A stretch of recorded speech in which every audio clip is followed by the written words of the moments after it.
बहू है बेटी मत बन। जब बेटे की शादी की उम्र निकल रही हो और कोई लड़की ना मिले तो टेढ़ी से टेढ़ी माओ की अकड़ निकल जाती है। पर ऐसे में भी ऐसी कई औरतें होती हैं जिनकी ऐंठ में जरा भी कमी नहीं आती। कुछ ऐसे ही स्वभाव की थी अर्चना भी, जो अपने बेटे के लिए लड़की तलाश कर करके बावली हुई पड़ी थी। और एक दिन भगवान की कृपा से उसे अपने बेटे के लिए अपने मन मुताबिक लड़की मिल ही जाती है और नितेश का रिश्ता रमा से तय हो जाता है। मंदिर से अपने घर की ओर लौटती अर्चना को उसकी कुछ सहेलियां टोकते हुए कहती है, चढ़ा दिया प्रसाद भगवान को। चढ़ाएगी क्यों ना, भगवान ने इसकी सुन जो ली। अब क्या अर्चना, अब तो तू बन गई सास। पर इसने भी लड़की को ढूंढने के लिए कम मेहनत नहीं की। वैसे सुना है काफी सुंदर और सभ्य लड़की मिली है तुझे। वैसे रिश्ता मिला कहाँ से और कैसे? पागल है क्या, मैं क्यों ढूंढने लगी कोई रिश्ता? वो तो मेरे जान पहचान में कुछ लोग हैं जो अपने बेटे के लिए अच्छी लड़की की तलाश में है, इसलिए जरा खोजबीन करनी पड़ती है कि कहीं कोई अच्छी लड़की दिख गई तो लड़के वालों को बता दूं। मुझे क्या फायदा, बस यही ना कि किसी लड़की का घर बस जाए। मैं तो बस दुआएं कमाने में विश्वास रखती हूँ नीलिमा। क्या लेके आए थे क्या लेके जाएंगे, वरना मेरे नीतीश के लिए तो 72 रिश्तों की लाइन लगी पड़ी थी, पर हम ही सभी को छाट रहे थे। फिर आया रमा का रिश्ता। हाँ, नीतीश को देखकर तो नीलिमा पूछी मत, उसके परिवार वाले हमारे पीछे ऐसे हाथ धोकर पड़ गए कि नहीं भाई, रमा की शादी होगी तो नीतीश से ही। कितनी बार हमने आनाकानी की कि भाई अभी नहीं करना रिश्ता, पर फिर नीतीश ने कहा कि कर लेता हूँ मम्मी, किसी लड़की का भलाई हो जाएगा और एक काम भी खत्म होगा। तो बस लड़की वालों पर एक एहसान समझकर हमने भी रिश्ते के लिए हाँ कर दी। ये कहकर मंदिर के बाहर से अर्चना अपने घर के लिए निकल जाती है। बाप रे बाप, नाटक देखा इसका। खुद लड़की वालों के पैरों में गिरकर रिश्ता पक्का करके आई होगी और दिखावा तो ऐसे कर रही है जैसे इसका बेटा कोई कलेक्टर बाबू है। एक बार बहू को तो घर आने दे, उसके सामने अगर इसकी ऐसी ही हरकतें रही तो इसकी बहू तो इसकी होठ सीती ही दिखेगी।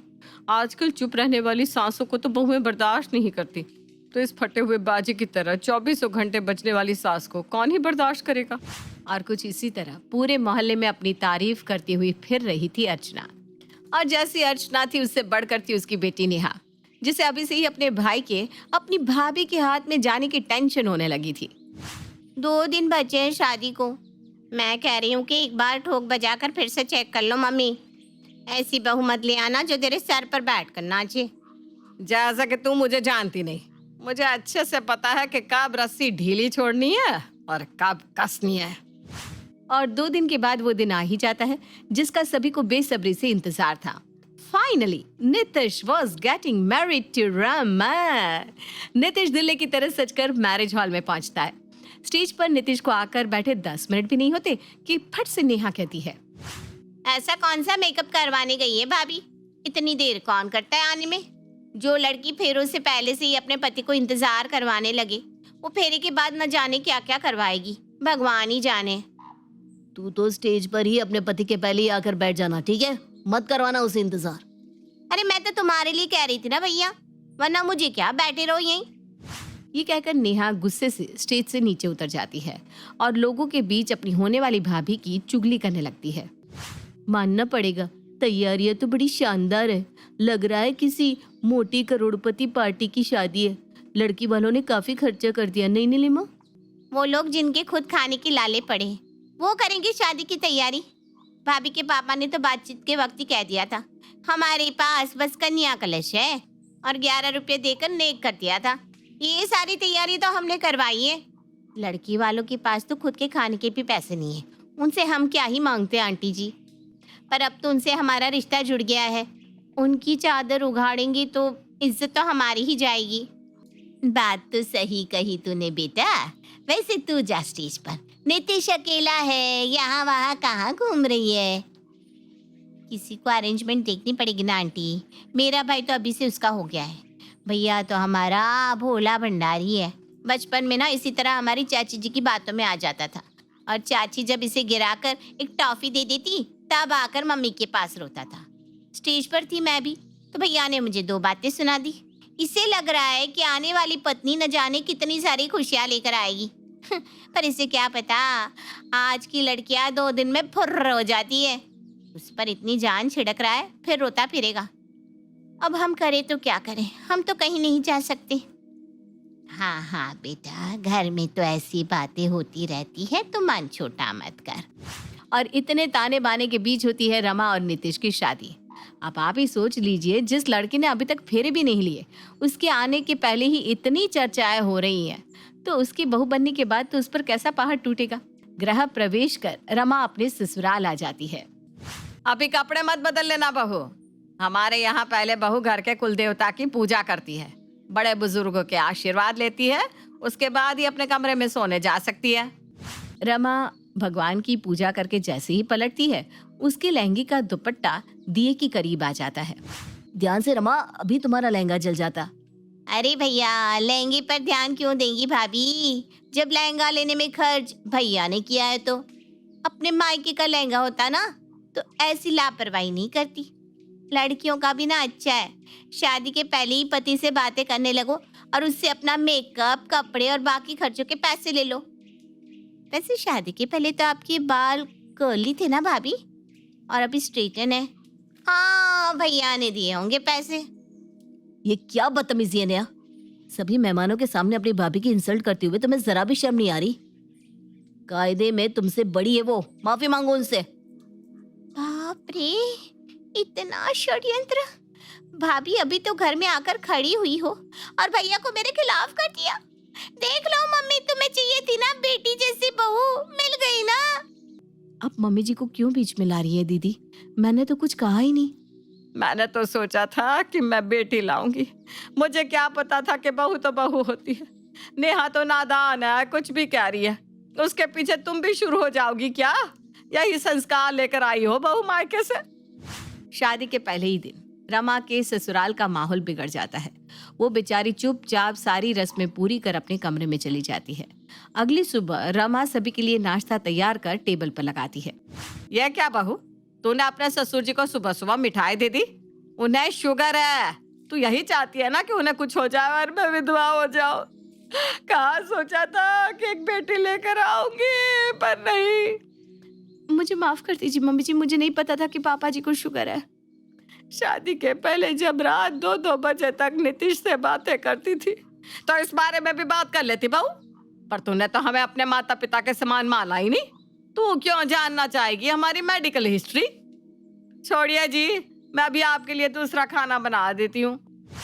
दूसरे दिन रमा अपने पति के कपबोर्ड की साफ सफाई कर रही थी, तभी उसका ध्यान कमरे के पर्दों पर पड़ता है। नीतीश, मैं क्या सोच रही थी कि क्यों ना हम ये पर्दे बदल ले। आज के जमाने में ये रंग बिरंगी लाल पीले पर्दे कौन लगाता है? पेस्टल कलर्स के पर्दे रहते हैं ना, तो बहुत खूबसूरत लगते हैं। तुम्हें मुझसे पूछने की कोई जरूरत नहीं है रमा, अब ये कमरा तुम्हारा भी है, जो चाहे करो। और कुछ जरूरत हो तो मुझे जरूर बोलना। तुम अकेले सब कुछ करो तो मुझे अच्छा नहीं लगता। और रमा पर्दे वाले को कॉल कर अपने पसंद के पर्दे मंगवा लेती है। दरवाजे पर पर्दे वाले के स्टाफ को देखकर अर्चना कहती है, यह भोला पर्दे वाला हमारे घर पर्दे लेकर क्यों आया है? किसने बुलाया है तुम्हें? जाओ जाओ, हमें कोई पर्दे नहीं लेना। शादी में पहले इतने खर्चे हो रखे और ये पर्दे बेचने आ गया। इन्हें मैंने बुलाया मम्मी जी, वो मैंने हमारे कमरे के लिए पर्दे मंगवाए हैं। मम्मी जी, आपके कमरे के पर्दे भी बदलवा दूं क्या? एक बात कह देती हूँ बहू, हमारे घर में सब कुछ वैसा ही चलते आया है जैसा मैंने चाहा है। जब तक नीतीश की दादी जिंदा थी, इस घर में उनकी मर्जी की चलती थी। उनके सामने मैंने कभी भी अपने मन की चलाने की सोची भी नहीं। और अभी तो तुझे आए 1 दिन भी नहीं हुआ कि तू अपने मन की चलाने लगी। कितने मन से मैंने अपने बेटे के कमरे को सजाया था, उसमें भी तो बदलाव करने लगी। एक बार भी मुझसे पूछना जरूरी नहीं समझा? मुझे तो लगा था कि तुम हमारे घर का एक हिस्सा बनोगी, पर तुमने तो मुझे हटाकर अपनी जगह बनाने की सोच ली है। मैंने इनसे पूछा था मम्मी जी, मुझे नहीं पता था कि ये बात आपको इतनी बुरी लग जाएगी। मुझे माफ कर दीजिए मम्मी जी, आई एम सो सॉरी। सही बात है, क्यों ही तुम पूछना चाहोगी मुझसे? हैं? सासू हूं ना, माँ नहीं। अगर तू मेरी बेटी होती ना, तो मुझसे बिना पूछे इस घर में बदलाव करने का सोचती भी नहीं। आज तक मम्मी से बिना पूछे मैंने क्लिप भी नहीं ली और आपने पर्दे मंगवा लिए। बुरा तो मम्मी को लगेगा ही ना भाभी। भैया, आप ये पर्दे वापस ले जाइए, हमें कोई पर्दे नहीं चाहिए। अपनी सास की बात सुनने के बाद फिर रमा अपने ससुराल का एक तिनका भी इधर से उधर नहीं करती। जो काम करती अपनी सास से पूछ कर ही करती। पर अर्चना को फिर भी कहाँ चैन आने वाला था। रमा घर के सारे कपड़े मशीन में धो रही होती है, तभी वहाँ अर्चना से मिलने काजल और नीलिमा आते हैं। और कैसी है तू? बढ़िया ना? देखती हूँ मैं अपने बालकनी से, जब देखो रमा काम ही करती रहती है। बहुत ही कमेरी बहू लाई है तू, वरना आजकल की बहू सास ससुर को 2 रोटी डालना भी नहीं चाहती। सब दिखावे का है नीलिमा, सब दिखावे का। घर में करेंगे नहीं एक काम और बाहर सबको बोलेंगे मैंने मम्मी जी के लिए शुगर फ्री खाना बनाना शुरू कर दिया, कहीं उन्हें शुगर ना हो जाए। कल को ये हमें ना हवा और पानी पर जिंदा ना रखने लगे। अभी तू ही देख ले, घर में इतना बिजली का बिल आता है, उसके बाद भी मशीन में कपड़े धो रही है। अरे भाई, बेटी होती तो ऐसे खर्चे ना बढ़ाती। मुश्किल से हम 5 लोग हैं, कपड़े होते ही कितने हैं, हाथ से भी तो धो सकती है। पर नहीं जी, पति के पैसे है तो खर्च करो। इन्हीं चीजों से तो पता चलता है बेटी और बहू का फर्क। ये बहू है ना, कभी बेटी नहीं बन सकती। रमा कितनी भी कोशिश करती, कभी उसे उसकी ननद तो कभी उसकी सास ताने पर ताने देती रहती। पहले तो रमा को अपनी सास के लिए बहुत बुरा लगता है, पर अपनी सास की अपनी सहेलियों से ऐसी बातचीत सुनकर वो समझ जाती है कि ये सब उसकी सास का ड्रामा है। और इस बार रमा अपनी सास को सबक सिखाने का ठान लेती है। मम्मी जी को एक बेटी पाने की इच्छा थी ना, उन्हें मुझ जैसी बुरी बहू नहीं चाहिए, तो अब मैं उनकी बेटी ही बनकर दिखाऊंगी। और अगली सुबह रमा 10 बजे तक उठती नहीं। नितिश बुरी तरह परेशान हो जाता है और उसे हिला हिलाकर उठाने की कोशिश करता है। बेबी, क्या हो गया तुम्हें? इतनी देर तो तुम सोती नहीं। मेरी फाइल भी नहीं मिल रही, आज बहुत इंपॉर्टेंट मीटिंग है। कहाँ रखी है फाइल तुमने? मुझे क्या पता नितिश, मुझे सोने दो। मैं आज से मम्मी जी की बेटी बनी हूँ। मैं वही काम करूंगी जो नेहा दीदी करती है। So please don't disturb me. हे भगवान, अब इस लड़की को क्या हो गया? तुम्हें मम्मी की बेटी बनना है तो बनो, पर कम से कम मेरी बहन तो मत बनो। इन लोगों के चक्कर में मैं क्यों फंस जाता हूँ? रमा आराम से 11 बजे उठने के बाद डाइनिंग टेबल पर जाकर बैठ जाती है। मम्मी, खाना। और जाने मन, कैसे हो? तुमने कुछ खाया? नहीं? ओहो, मम्मी ने कुछ बनाया ही नहीं। मैं कुछ ऑर्डर करती हूँ। ये सब क्या है भाभी? एक तो आप 10 बजे उठी है और उठने के बाद घर का काम ना करके आप खाना ऑर्डर कर रही है। मेरे भाई के पैसों को कितना बर्बाद करोगी आप? तुम तो हमेशा चाहती थी ना कि तुम्हारी भाभी तुम्हारी बहन की तरह तुम्हारे साथ रहे, पर मम्मी जी हमेशा चाहती थी कि उन्हें बहू नहीं बेटी मिले। तो मैं बेटी बनने की कोशिश कर रही हूँ नेहा, और कुछ नहीं। रमा खाना ऑर्डर करती है और आए हुए पार्सल को हॉल में टीवी देखते ही खाना शुरू कर देती है। ये क्या हो गया है बहू? सुबह से अजीबोगरीब हरकतें क्यों कर रही है? तुमने भी इसे कम नहीं सताया। अब ये कभी ना कभी तो बोलेगी ही। तुम्हें बेटी चाहिए थी तो अब तुम्हें बेटी बनकर दिखा रही है। अच्छे से ठीक करना आता है ऐसी लड़कियों को मुझे। तुम बीच में मत बोलो, वरना तुम्हें भी ठीक कर दूंगी। नाश्ता कर रमा फ्रेश होने चली जाती है और कमरे से बिल्कुल नेहा के जैसे जीन्स टॉप पहनकर बाहर आती है, जिसे देखते ही अर्चना की आंखें फट जाती है। मम्मी, मेरी कुछ फ्रेंड्स मुझे कॉल करके मुझे मिलने बुला रही है, तो मैं उनसे मिलने जा रही हूँ। शाम तक आ जाऊंगी। Okay, bye. इससे पहले कि अर्चना कुछ कहती, रमा फौरन घर से बाहर निकल जाती है। आने दे नितिश को, अच्छे से खबर लगाएगी इसकी। छोड़ नेहा बेटा, चल हम दोनों मिलकर ना कुछ खाने को बना लेते हैं। सुबह से हमने नाश्ता भी नहीं किया। मैं क्यों बहू लाई थी मम्मी, जब मुझसे ही काम करवाना था? तो ऐसे भी शादी के बाद तो जिस घर जाऊंगी वहां दिन रात मुझे काम करना ही होगा। वैसे ना, मेरे फ्रेंड्स का भी कॉल आया था, मैं उनसे मिलने जा रही हूँ। शाम तक आ जाऊंगी। Okay, bye. बर्तन, कपड़ा, खाना, झाड़ू, पोछा, साफ सफाई, सारा का सारा काम अकेले अर्चना को करना पड़ता है। ये कहाँ फंस गई मैं? पहले तो घर में काम वाली भी थी, बहू के आने के एक दिन पहले ही सारी काम वालियों को हटा दिया मैंने, और अब बहू है कि मेरी बेटी बनने की जिद ठाने बैठी है। इतना सारा काम भी अकेले आदमी कैसे करे? और तभी नीलिमा और काजल वहां आते हैं और अर्चना को बर्तन धोता देख लेते हैं। सभी के घर की बातें बनाती थी तू, आज देख ले अपनी हालत। मैंने तो तुझे पहले ही कहा था, अपनी जबान पर जरा लगाम लगा कर रखना। लोगों को इतनी उंगली करेगी तो यही होगा ना। तेरी खुद की बेटी तुझसे संभलती नहीं, और तू दिन भर बहू को ताने देती रहती है कि मैं तो बेटी लाना चाहती थी, बेटी लाना चाहती थी। ले, बन गई वो तेरी बेटी। नीलिमा ठीक कह रही है अर्चना, तेरी बेटी पर तो काम का प्रेशर आया ही नहीं, ना ही तेरे पति पर। सबकी जिंदगी तो जैसे चल रही थी वैसे ही चलेगी। सारा काम तो तेरे सर पर आ गया ना। 2 मीठी बोली बोलकर अगर इस काम से बच सकती है तो बच जा, मैं तो यही सलाह दूंगी तुझे।